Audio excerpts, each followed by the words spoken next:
একেবারে মুখে দিলেই মিলিয়ে যাবে, এত নরম আর একেবারে তুলতুলে হয়েছে। নমস্কার বন্ধুরা, এনএম কিচেনে আপনাদের সবাইকে স্বাগত।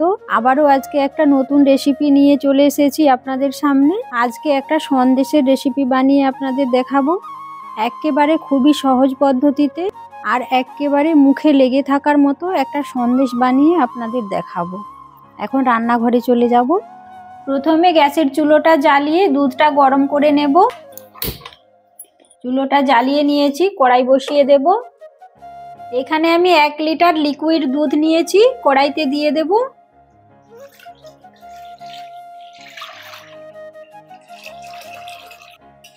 সবার প্রথমে দুধটা গরম করে নেব। দুধটা খুব ভালো মতো গরম হয়ে গেছে, এই দেখুন ফুটতে শুরু করেছে। এখানে আমি একটা বাটি নিয়েছি, বাটির মধ্যে 2 চামচ ভিনিগার দিয়ে দেব। ভিনিগারের মধ্যে 2 চামচ জল দিয়ে দেব। ভিনিগার মেশানো জলটা দুধের মধ্যে দিয়ে দেব।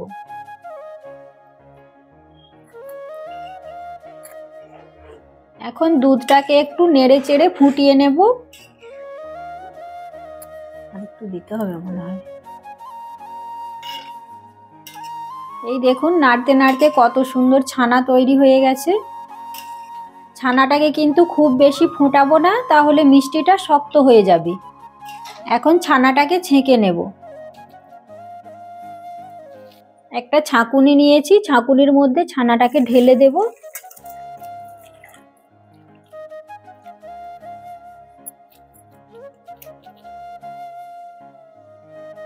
ছানাটা আমি ভিনিগার দিয়ে বানিয়েছি, আপনারা চাইলে লেবুর রস দিয়েও বানাতে পারেন। যেহেতু আমি ছানাটা ভিনিগার দিয়ে বানিয়েছি, সেজন্য ছানাটাকে ঠান্ডা জল দিয়ে ভালো করে ধুয়ে নেব। ঠান্ডা জল দিয়ে ভালো করে ধুয়ে নিলে ছানা থেকে টক ভাবটা চলে যাবে। আর টক ভাব না চলে গেলে মিষ্টিটা কিন্তু টক স্বাদের হবে, খেতে ভালো লাগবে না খেতে। ছানাটাকে ঠান্ডা জল দিয়ে ভালো করে ধুয়ে নিয়েছি। এখন হাত দিয়ে চেপে চেপে জলটা বের করে দেব।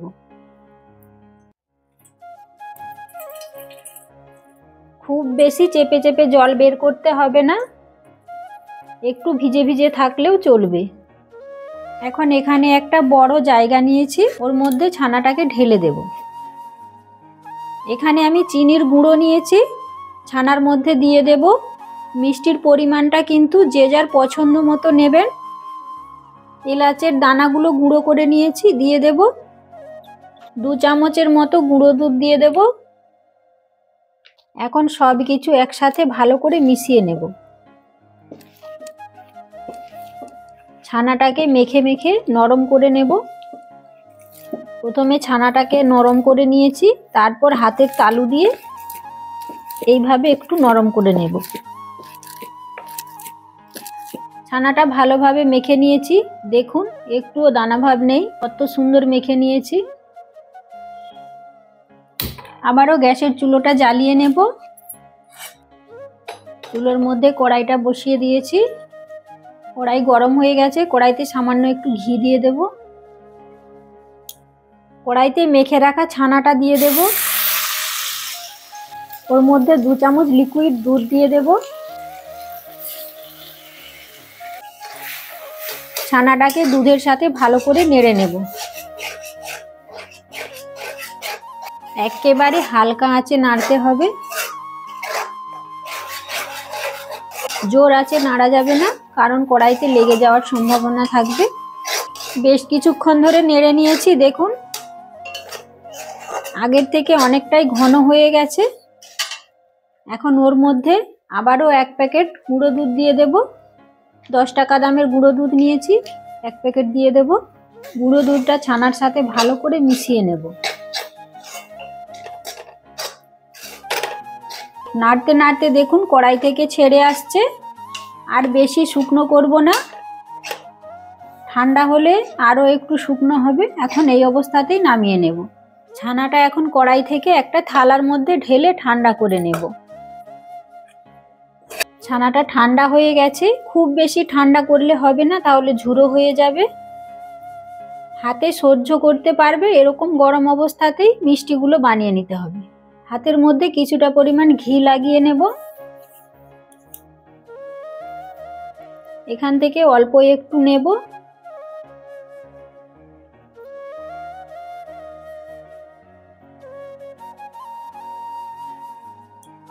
এইভাবে হাতের মধ্যে একটু ডলে নেব। কত সুন্দর গোল হয়ে যাচ্ছে দেখুন। সামান্য একটু ডলে নিতে হবে, তাহলে খুব মসৃণ হয়ে যাবে। এইভাবে গোল করে নেব, তারপর হালকা একটু চ্যাপ্টা করে নেব। এখানে একটা কাঠি নিয়েছি, কাঠির মধ্যে একটু ঘি লাগিয়ে নেব। এরপর এইভাবে একটু ডিজাইন করে নেব।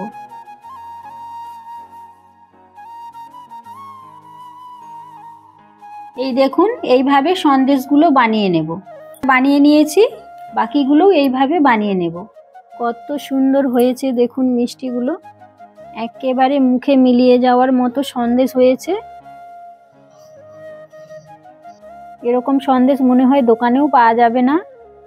সন্দেশের ডিজাইনটা দেখুন কত সুন্দর হয়েছে, একেবারে মুখে দিলেই মিলিয়ে যাবে, এত নরম আর একেবারে তুলতুলে হয়েছে। সন্দেশগুলো এত নরম হয়েছে আর এত সুন্দর হয়েছে, ভেঙে দেখাচ্ছি আপনাদেরকে, আপনারা দেখলেই বুঝতে পারবেন সন্দেশটা কেমন হয়েছে। পুরো দোকানের মতো হয়েছে।